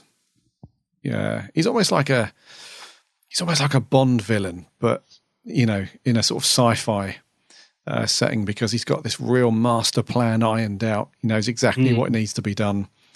And he doesn't take any prisoners, not afraid to kill people off. And yeah, just his voice work, though. His voice is awesome, because he went on to do the voice of the creature, didn't he, in the Impossible Planet and the Satan Pit. Oh yeah, he was the big Satan monster at the end, wasn't he? I didn't realise that till quite recently, actually. Yeah, he was. He provided, again, brilliant voice work. So he's just got this, this really unsettling, calm but threatening voice. I don't know. It's just really good performance. Yeah, no, I like it. And I mean, I love the design of the mask, and, his whole look, I think, goes with that voice. Yes. You know what I mean? Like, I like the design of the head mask and all that. And I mean, his costume's quite simple apart from that. It's just black with a few red bits. Yeah. A few red shoulder pads. But he does look good, He looks awesome, and yeah. when he's torturing the Doctor as well, he's quite nasty, isn't he? Again, Tom really sells that, I think. Yeah. As well, those scenes, like when he's got the green light shining on him, Tom looks like he's really shrieking, isn't he? He really does that well, I think.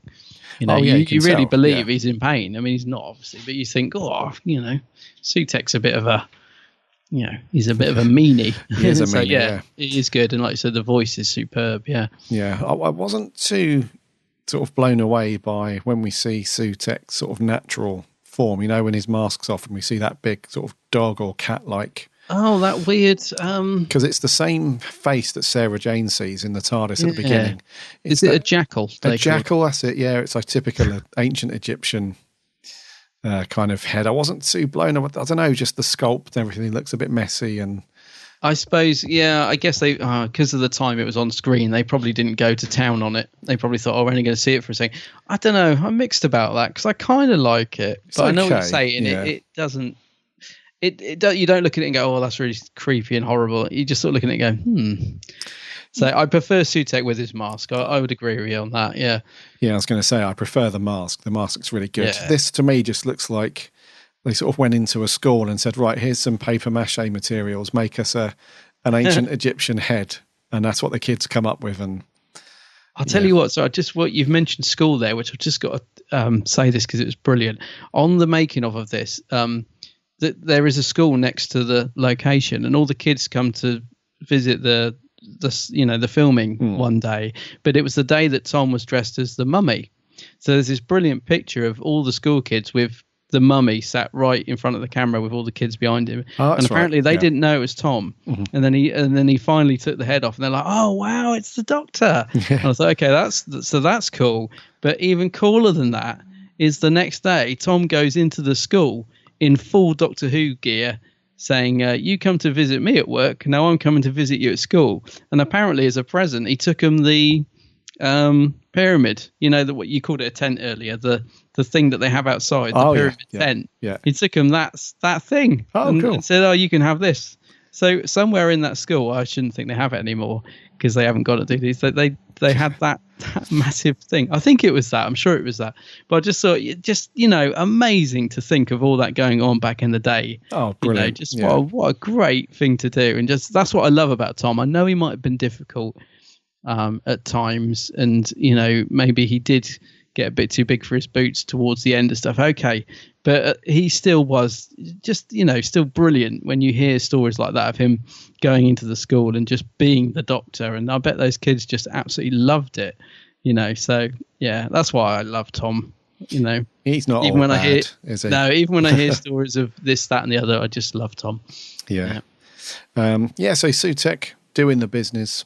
What do you reckon to Sarah Jane and the Doctor in this? And I think that Sarah Jane's she's just, I don't know, she's got this really cool, calm, she's also quite funny in this one.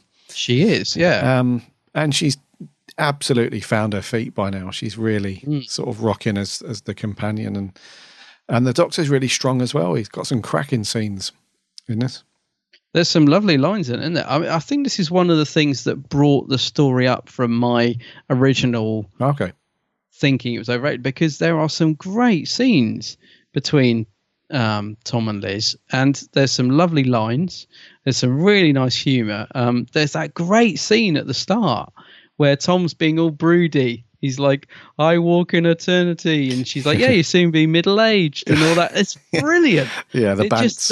It's just reminds me why I love them together. All that stuff. Yeah, all the bants. Yeah. And she's great when they've got to be serious. And, that together they are fantastic. And like you said, Sarah gets good stuff to do in it. She's the bit where she's throwing like the Gelignite, for example, and he catches it and he's like, do you realise you could set this off by sneezing? And she's just like, oh, okay. Or maybe somebody, I don't know. There's so many great scenes between the two of them in this. Again, it really brought the story up for me on a rewatch. I just thought these two are just electric together on screen. They're so good together. Both of them just fantastic in it, really. Yeah, no, I concur. I think the relationship and the little quips between them are so good in this. Yeah. We also have this interesting opening as well, because once we see the opening scenes done with Scarman, it then cuts to the TARDIS and we see this sort of moody intro from Tom where he's got his hat on and he sort of looks up slowly. And it's a bit dramatic, but then Sarah Jane just sort of diffuses all that with a bit of humour. And you generally don't see that. You normally see the Doctor sort of tinkering with the TARDIS or they're doing something, but he's just standing there looking very broody and thoughtful and he's obviously a lot on his mind at that point because he's quite philosophical. But like you, I love the way Sarah has none of it. It's a bit like the beginning of Brain of Morbius where he's throwing a right old tantrum. She's just like, oh, she just doesn't pander to him, does she, Sarah Jane? No. She just, like you said, she'll just come out with some funny quip and put him in his place and move on. And that's what I just love about them. I think they're so good together. They are. Yeah. Is there anything you want to mention before we get on to our scores? There was just something I wanted to ask you, actually. And just one thing that struck me, because again, if you'd have asked me before I'd rewatched it, I remember thinking episode 4 had, with all the puzzles and stuff, I remember thinking, is that filler? Is that, because there's this great build up. And then, because I'm thinking back to the Pertwee Dalek story where it is filler. The one we reviewed recently, because I get confused with all the Pertwee ones. It's the one where they go into the white futuristic building and then there's that maze on the floor. And is it Death to the Daleks? And, there's a bit of filler where they're doing all the puzzles and it's clearly filler. And when I rewatched this yesterday, I didn't think this was filler. I actually thought it worked really well because there's a beautiful model shot of all these doors opening and the TARDIS at the end of it and stuff like that. So I actually really quite liked the puzzle bit in episode 4, which surprised me because I think in my head I was thinking, this is where the episode just runs out of ideas, so they throw in a few puzzle games, and actually it's better than I thought. So I just wondered how you felt. If you felt it was just a way to fill up episode 4, or if you quite like the puzzle stuff. Yeah, I didn't mind it because it didn't go on for too long. Didn't go on too long. Yeah. They're only in 2 or 3 chambers, and while the puzzles themselves, I had absolutely no clue. As to what was going on. There's a bit where he's measuring with his scarf, and I was like, "What?" Yeah, that's that was a bit. And also, what's that bit with the mummy? If I was to ask him the question, I was a bit lost there as well. Yeah, but I'm sure it works. But yeah, and the set was a bit. You can just tell it's that silver electric tape. That's meant to look like money. All that stuff. It's all cool, but I didn't mind it too much because it didn't go on for too long. No, it was all right. Yeah, as I said, it was better than I remembered it. If you like, I thought, it still works, sort of thing. No, the only other thing I thought of, on my notes is that I think it's actually a photograph they say on the production. I thought it was a model shot. The Priory burning at the end. That's the last shot to see. Yeah. I thought that looked really good for the time. I thought that's really effective model because there is a bit where it blows up that doesn't look as good, which is a model. Yes. But I think somebody said that they went for a blown up photograph and backlit it and then set it on fire or something. And I just thought, wow, whatever they've done. For that end shot looks really good. And, again, just, great that they went to make that effort because they didn't even really need to do that. But it just looks fantastic, I think. No, it does. That end shot. Looks really, really good. Yeah, really good. I tell you what, I've just thought of one more thing. You saying about the puzzles and another thing that Paddy Russell probably was rolling her eyes at. The bit where the Doctor and Sarah Jane walk in and then do an immediate 360 because the mummy spots them, apparently trying to mimic the Marx Brothers. Yeah. Now, apparently they wanted to do that in rehearsal, right? And Paddy Russell said, "No, we don't need that. That's just silly. Don't do that." So they, on the first take, they don't do it, right? But there was a problem, so they had to do a retake, and apparently on the retake they did it. And I'm so glad that they got away with it because I love that little moment But apparently Paddy Russell didn't want that. She thought it was a bit too silly, I think. But I'm glad they got away with it on a second take, because I think it's a nice Dr. Sarah moment. Yeah, I was going to say it's a bit cheeky. It's very cheeky, isn't it, to put that in, knowing that they couldn't do the first take. So like, well, we'll just throw it in. Let's just do it anyway. It's hilarious though. It's so funny. It almost doesn't work because the mummy almost turns around a bit too soon, and you think, oh, he's bound to see him, but they just get away with it. It's awesome. Yeah. One thing I want to mention is the TARDIS set yet again. Oh right, yeah. Why, oh why did somebody not even just run a broom around the TARDIS? It is, even at this point, I mean, we're only into Tom's second series, and it just looks so bad. I mean, it's a good job it's not in it that much, the TARDIS set in this one, but there's something stuck underneath the on the back wall of the set. There's something stuck underneath. There's like a plastic tray or something that's jammed underneath the wall, and then I hadn't even noticed that. Yeah, and then when the doors close at one point, they're just all chipped and scuffed, and the floor looks terrible. It looks like there was a disco in there the night before, and perhaps that's why Tom's a bit hungover at the start. Yeah, maybe, yeah. But it just looks. I mean, I know that's part of the television back then. They didn't have time and money to constantly reset or redecorate all the sets and paint them fresh and all that. I understand that, but still, they look just completely battered. And I must admit, I didn't notice it so much on this story. I'll have to go back and look. I think it's because I quite like. That's a strange TARDIS set, isn't it? I think it's a repaint of the Masters from the Pertwee era or something, because it's got that weird door at the back of it, which is not. I don't think they use it that much, this set. But it is a weird set. Yeah, I hadn't noticed it was dirty. I mean, I noticed that the TARDIS prop itself looks like it's about to collapse, and I think it probably is in a couple more stories' time. Because it's weird, because they light up the windows in this story, don't they? Right. Which they don't normally do. Mm-hmm. And I don't think they should do it, because you can see the actors' heads bobbing around inside. Right. But the TARDIS prop itself, I remember thinking, looked really battered. But I don't know. I didn't notice so much the door. I'll have to go back and it'll probably be really obvious when I go back and rewatch it. I think I was too distracted by the fact that they were using, they were opening the doors and showing us outside the, which they don't always do. Like normally the doors open and it's a black cloth and then they walk out.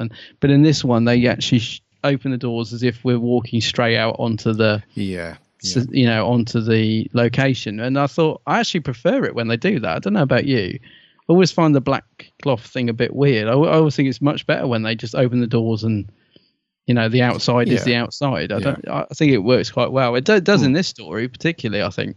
Yeah, it does. Yeah, so I think I was just too distracted by that to notice the filth.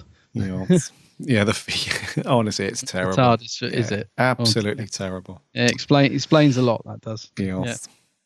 Nothing else really. I did want to ask any of our viewers, actually, let us know, especially our American friends, if anyone's seen this, because BBC America put out a series of DVDs called The Doctors Revisited, and they're like region 1, I think. Is it Region 1, the American? Yeah, Region 1, the American. You can import them here. But they did this series called The Doctors Revisited, and they've got a story of each Doctor from Hartnell, Troughton, Pertwee and Baker. And what they did was I'm not sure if they did it for every story, but for Pyramids of Mars, they didn't do it as they had 2 versions on there. They had the normal separate 4 parts, but they also did a 16:9 widescreen version of all 4 parts in one shot. So, I mean, I just want to know if that's any, I'm not saying that I'm going to pick it up, but interested to see what people think of that format. I didn't know that. It's interesting. Yeah. So personally, I think it's, a bit of an abomination really, because it wasn't filmed in widescreen, and all they've done, they haven't sort of refilled in the edges like you can do with certain film stock. All they've done is they've stretched the image to fill the widescreen. I don't think I'd like that. Yeah, and they haven't done it in 4 parts. It's just one feature. Apparently, it's got a pretty good intro from Stephen Moffat. But I would be interested to see if any of our sold, any of our friends have seen it that way, especially our American listeners, and let us know what you think. That's interesting, mate. I had no idea that existed. No. While we're asking questions, I've got a real odd one actually. I wasn't sure whether to mention this because it's so odd that I almost sometimes think I imagined it, but I didn't. This is a real thing. Strap in. Come on, here we go. Yeah, come on. This is something I would just love to have solved. Actually, if anybody out there knows, many years ago, my friend had the original issue of this on VHS when it was condensed into one long story. You know, when they sort of butchered them into cut loads out. Then he bought the new uncut VHS that they released a few years later. So he had both VHSs, one edited together, one the complete uncut with all the credits and everything. And I remember him saying to me one day, I've noticed something really odd. He goes, there's the scene where the Doctor walks into the puzzle room. He's got this device in his hand, if you remember. It looks like a TV aerial or something, or a car aerial thing. Yeah. He says, now, on one of the versions, and this is where the memory gets blurred, on one of the videos, the gadget was different. It was almost as if it was a different take. He's like, watch this. He walks in, look at what he's in his hand. I'm like, right. And then he says, now watch and he put the other video in. He says, now watch it again. And it's different. Now, again, my memory may be playing tricks. Maybe it was something else in the take that was different. It might be the symbols on the wall, but my memory was that it was the gadget in his hand. Right. So when the DVD comes out, I'm expecting to find this alternative take or an answer, because we were really, we used to love spotting things like this. Yes. So we were always like, wonder why? Like, why is that different in one version than the other? I wonder why. And I've never ever found the answer to this. In fact, I've never ever seen it since, which is why I sometimes think, did I imagine it? But I didn't. I did not imagine it. It's true, because I've asked Johnny, my friend, since. I was like, remember that when we watched this? Oh, yeah. So if anybody out there knows, there is a scene, and I wish I could be more precise, but I'm talking probably 15 years ago, probably more, when we watched this. But there is a scene, and it's somewhere near the puzzle bit, where something was different between the two VHSs that we watched, the cut and the uncut version. Right. And it's nothing on the DVD, and I just want to know that I'm not going mad. Or madder. So if anybody out there knows or has ever noticed that, I'd love you to get in touch and tell me, because it's a real odd one. That's interesting, mate. Yeah. I'm sure there's some listeners out there that know of this. Somebody must or have seen it. Yeah. So do let us know. That's really interesting. It's another thing that's interesting. It's been released a few times, this one. So it came out on VHS and Betamax. Wow, Betamax. Wow. Back in 1985.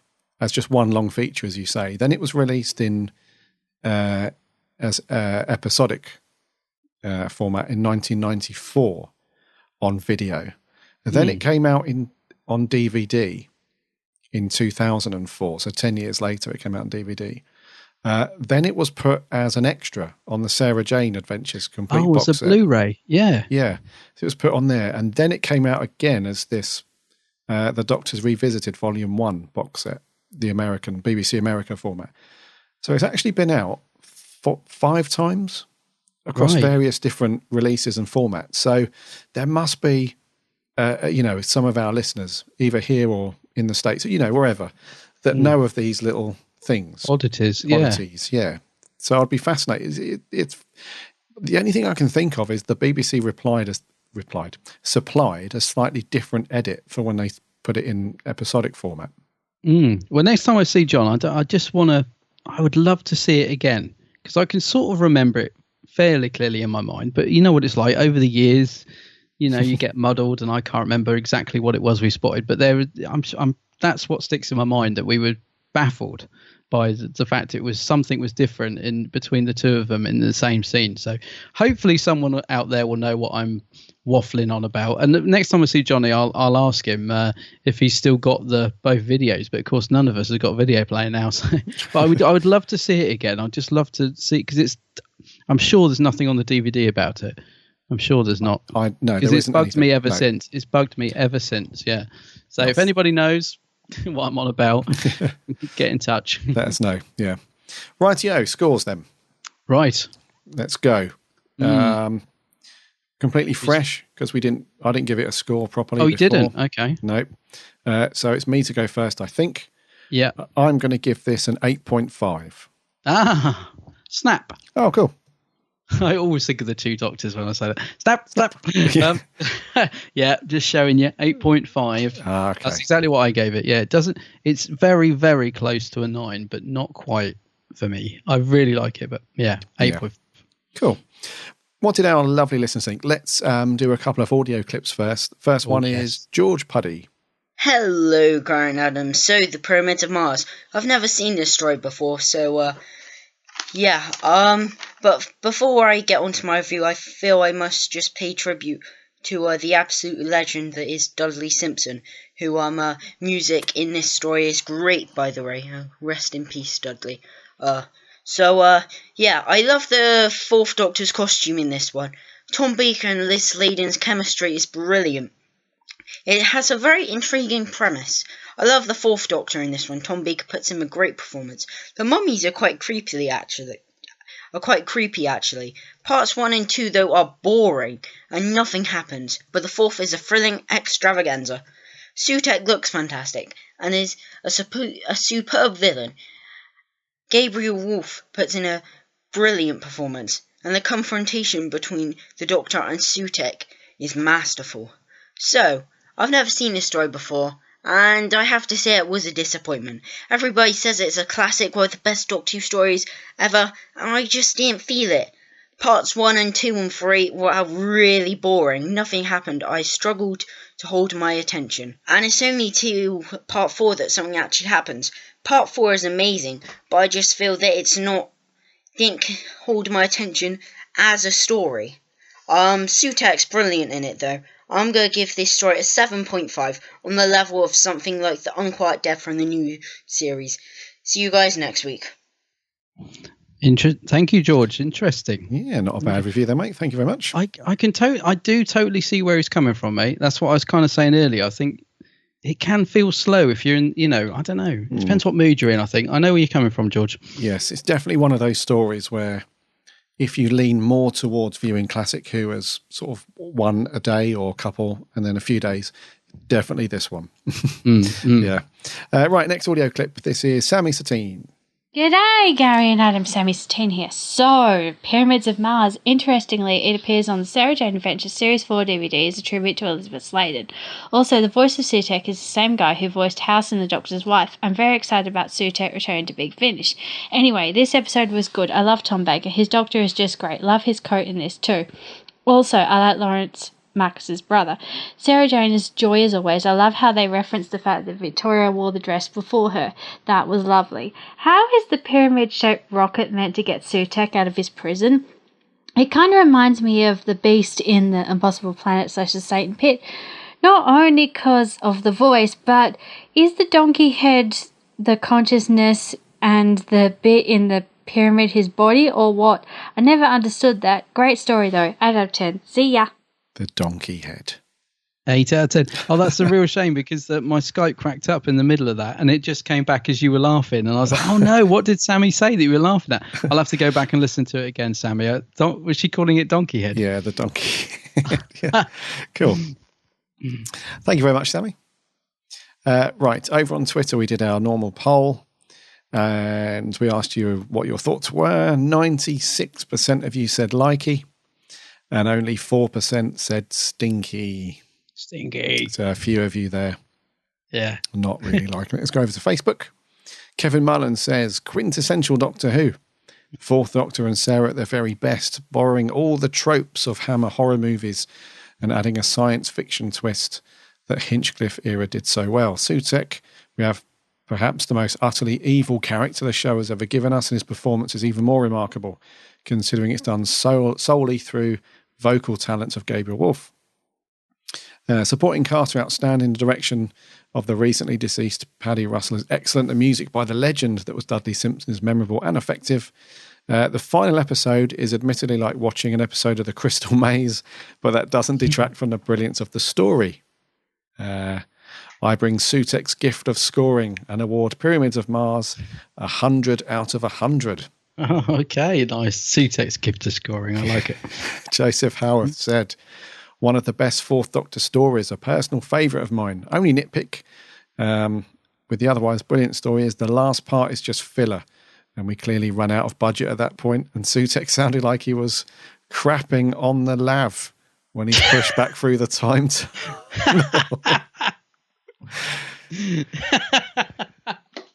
Joseph does say... Never going to watch that again. Yeah, he does say, sorry if that was a bit immature, but it's the only way to describe it. Fair enough. Gives it a 9 out of 10.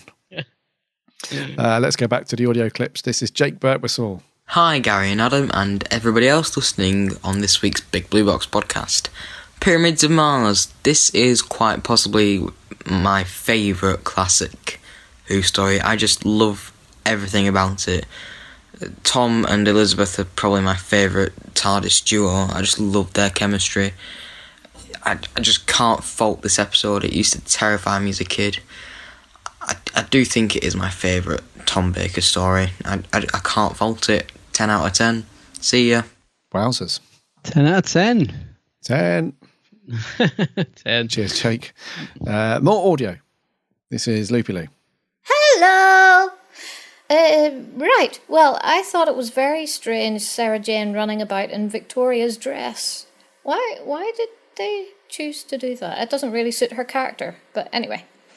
I love that this episode has an orchestral score, not terrible synthy stuff. Well done to the composer.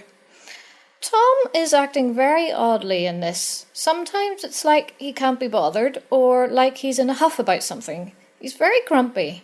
I'm not as familiar with his Doctor, but it's not how I remember him to be. I had to laugh when the mummy robots boob-crushed a man to death. Overall, I really enjoyed it. It was a good story. 6 out of 10. 6. Ooh, 6. Quite low for Loopy Loo. Yes.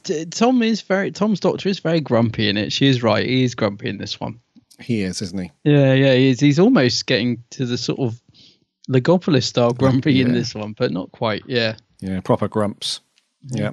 Let's carry on the audio clips, actually, before we get back to Facebook. This is Martin Arnold. Greetings, time travellers, and you join me with a nice cup of peppermint tea in my hand as I begin to gush forth about the best Doctor Who episode ever. Pyramid of Mars is my all-time favourite. It's an absolute 10 out of 10, no question. I love this episode. I love the theme. I think the ensemble cast are just perfect. The cliffhangers are really good, especially that first one with that really creepy death scene of the Egyptian house sitter. Brilliant stuff. Michael Sherd again, good value. He pops up in all the right episodes. My favourite moment, I think, is the trip when they go to 1980, and I know that's a bit of a continuity error, but I just don't care. And the Doctor shows Sarah what the world would be like if Sutekh was in charge. It gets a really evocative moment and a really simple effect. They probably filmed some quarry in the dead of night during some gale storm in the middle of December, and use that. It's just brilliant. Sutek's mask, a simple effect, he just sits there and the vocal performance absolutely sells it. One of the best villains of all time. Fantastic. 10 out of 10. Toodlepip. 10 out of 10. Another one. Martin loves it. Yeah, so this is a favourite of a lot of people, isn't it? I'm getting this. Yeah. Now let's do our last audio clip. This is Lewis Palmer. Hello to the Blue Box podcast. So, Pyramids of Mars, an absolute undisputed classic from the Fourth Doctor era. Genuinely one of his best stories. I think it's really hard to beat this. The production values are great for a 70s story. Yes, part 4 looks a bit ropey nowadays, but it more than makes up with it for some of the time tunnel effects. And the mummies actually do look pretty good. I mean, yeah, it's all round production wise, and this story actually has one of the best villains ever. Sutekh the Destroyer is a force to be reckoned with. Makes the Doctor just kneel before the might of Sutekh, and it's really harrowing to see this hero be brought down to such a desperate level by Sutekh. It's great. So yeah, it's I don't know what to add, because it's a fantastic story, just undisputedly, and it's definitely one that all Doctor Who fans must see. See you next time, guys. I thought Lewis would like this one. Yeah. I had a feeling he would. Yeah. Yes, it's definitely one that all fans should see. Yes. I think I'll echo your thought earlier, though, mate, that would probably recommend 2 or 3 different ones if you want to get into Tom. Maybe just a couple more before this one. Yeah. Oh, yeah. You're right. It's like an essential classic. But if you were introducing someone to Tom's Doctor, I'd probably put it third. It's yeah. There are others I'd put first, but there's a lot of people just love it, don't they? It's their absolute favourite. Yes. Okay, let's finish up on Facebook. Jeff Waddle says, certainly my top 10 as a child, brought up on the monster movie double bill late on a BBC Two Saturday night. This was right up my street. Mummies, Egyptian mythology, and Tom at his best. It's got Michael Shared in it, for goodness sake. And the debate about where Sutekh actually is, it's never confirmed completely, rages to this day. I'm in the On Mars camp. It looks like in Egypt. But the question is, why doesn't he just open the door and walk out? He says, cracking stuff, a must watch. Because he's on the loo. Because he's on the lav, yeah. It says, a must watch for new Who fans and in the best era of Who there has ever been. A 9.5. Oh, yeah. Only taking 0.5 off for Clara being in it. It's obviously her hand seen holding down Sutekh's cushion. Love it. Oh, nice one. Cheers. That's brilliant. Miles McKenzie says, one of my personal favourites of Tom. A nice plot, brilliant performances all round, great villains. Would love Sutekh to return. The opening scene was one of my favourite lines said by the Doctor in a whole show. Overall, very enjoyable, 8.5. Jason Thayer said, I'd recommend it to any Whovians getting started in the classics. Liz Sladen gave one of her strongest performances. Sutekh is a great one-off villain because you'd wish he'd come back. He would have been great with Series 10's arc. Gives it a 10 out of 10. We had some funny GIFs and videos posted on here as well. Ian Palmer said, everybody dies. From the Ninth Doctor. Zach Jenkin posted the Tom and Sarah Jane walking around, the Marx Brothers little routine. Yeah. Yeah. Who else? Danny Brown, absolute classic, 8.5. And then our own Maria Kalitsa, which says, such a shame that Paddy Russell, the director, died recently. So talented. She said it's a strong atmospheric story due to the one setting. Michael Sherd is great as Lawrence. His hope and sorrow over his brother Marcus always gives me a little lump in my throat when he dies. Gabriel Wolf as Sutekh is superb. The mum is done very well. Love when the Doctor takes Sarah back to alternative 1980. So that was it for the official stuff. Did you have anything over on the Geeks Handbag? Yeah, I had a couple. So Paula Black says it's definitely in her top 10 favourites. Patrick Sherwood, great story, love all 4 parts. He gives it 10 out of 10. Wow. Martin Asquith, is that who did the audio? Or was that a different Martin? Different Martin, yep. Oh, sorry. Different Martin. It says, simply one of the best stories ever made. Tom and Liz at their best, supported by a brilliant cast. Jason Howell says it's his favourite 4th Doctor story. It's dark, gothic, and brilliant.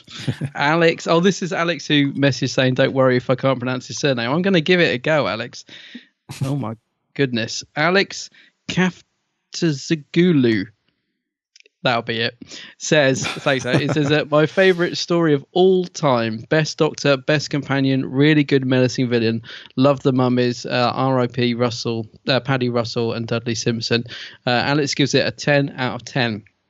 Thank you, Alex. Rob Jones, my favourite story, he says, absolutely adore it from start to finish. Has a soft spot for the Egyptians. That's probably why he loves it so much, he says. Charlie Turner, Charlie can be critical. What does he say? He says, not perfect, but a good watch at least. And correct me if I'm wrong, but I swear that Sarah Jane swore in one scene. I can't remember which one it was, he says. So he gives it a 7.5 out of 10. Yeah, does she swear in a scene? I've got a feeling he's right. Yeah, I think she does. Doesn't a naughty word slip through, but I can't remember what it was. I think so, yeah. I think you're right, Charlie. Dean Jones says, a gem of the Fourth Doctor era. Tom and Elizabeth work brilliantly together. The story is very engaging throughout for a 70s TV budget. Production values are excellent, and Sutekh is one of the best standalone villains in Who's history. Supporting casts all do a very solid job with their characters, and of course I can't forget the brilliant music by Dudley Simpson. May he rest in peace. 10 out of 10, Dean says. Cool. And finally, Bradley Willard says, my favourite story of all time. Another one. Favourite story of all time. Without a shadow of a doubt, he says. There is genuine threat, good use of setting, a well-paced narrative, an intimidating and downright terrifying villain in Sutekh, and some brilliant performances from the whole cast. Doctor Who as it should be, Bradley says, and he gives it 10 out of 10. Another 10. Another 10, yeah. Good times. And Paul Villanio, sorry, Paul, I know that's wrong, just commented under Bradley's comment saying, Sutekh alone rates 10 out of 10, all the more with Tom Baker and Liz Sladen. So all good, mate. We didn't get any negative, I don't think, did we? A lot of people saying it's their favourite.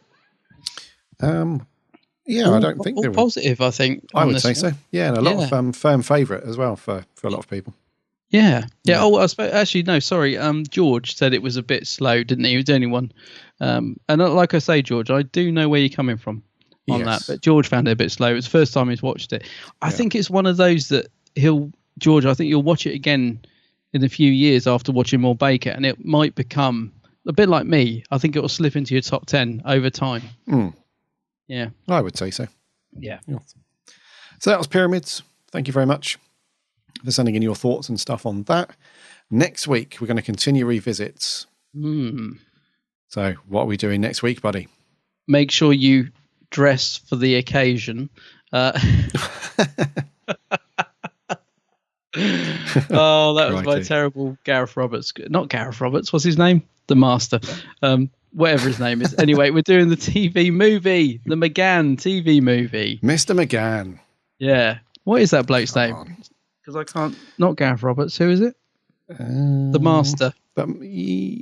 Yes. Yeah. Yeah. Is it? I think so. No. Listeners will be screaming at us going, no! No. Anyway, yeah, the McGann TV movie. Sorry, listeners. The McGann TV movie. Yeah. Eric Roberts, isn't it? It's Eric Roberts. Eric Roberts, Master, yeah. Poor old Gareth Roberts will be going, how dare you? Of course, Eric Roberts, yeah. Yeah. So anyway, yeah, we did the TV movie back in episode 47. Wow. And the reason why I stuck this one on there is purely because there's no content for Mr. McGann unless you dive into Big Finish. And also because the TV movie is still to this day often very divided amongst fans. And I've seen it maybe another 2 or 3 times since we've reviewed it. So I have picked up on a couple more things that I hadn't noticed in the first few viewings. So I just thought it'd be a good one to go through one more time. Yeah, no, I'm looking forward to going through that one again. Yeah. So next week, TV movie, and I think we're going to do there for 164. Okay.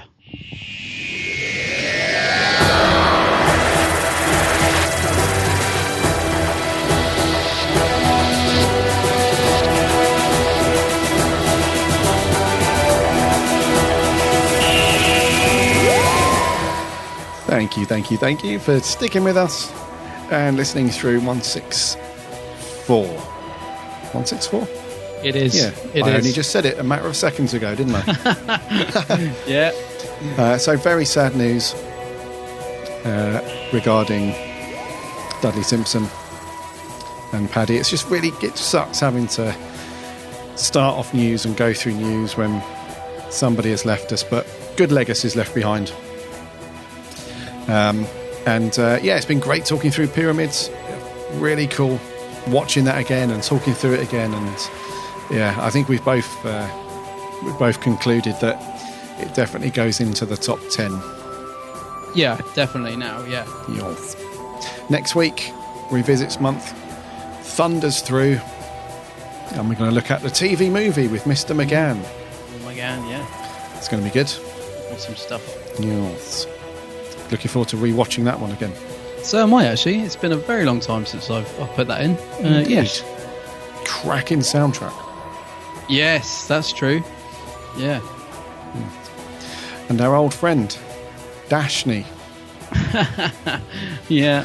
Dashni Athbrook, who we interviewed back in, about a year and a bit ago.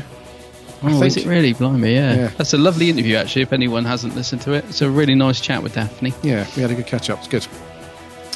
Anyways, head over to our website, www.bigblueboxpodcast.co.uk. You can listen to all of our previous episodes. Plus, you can link off to all the social stuff. And you can also link off to subscribe on iTunes and all that jazz. And if you're an iTunes subscriber, if you could drop a rating and a review, that would be awesome, because it really helps us loads. And remember to check out Adam's channel, The Geek's Handbag. Oh, yes. Some cracking stuff on there. His latest video, Chilling Out with Russell T. Yeah. Very, very good. Good times. Very jealous as well. Very nice guy. Oh, I love that man. So check out The Geek's Handbag. Just do a search on YouTube and Facebook and Twitter and all the usual stuffs. Next week, so get your Blu-ray or your DVD, whichever format you prefer for the TV movie, because we'll be asking for your thoughts as always. So until then, my name's Gary. My name's Adam. And remember, Lottie!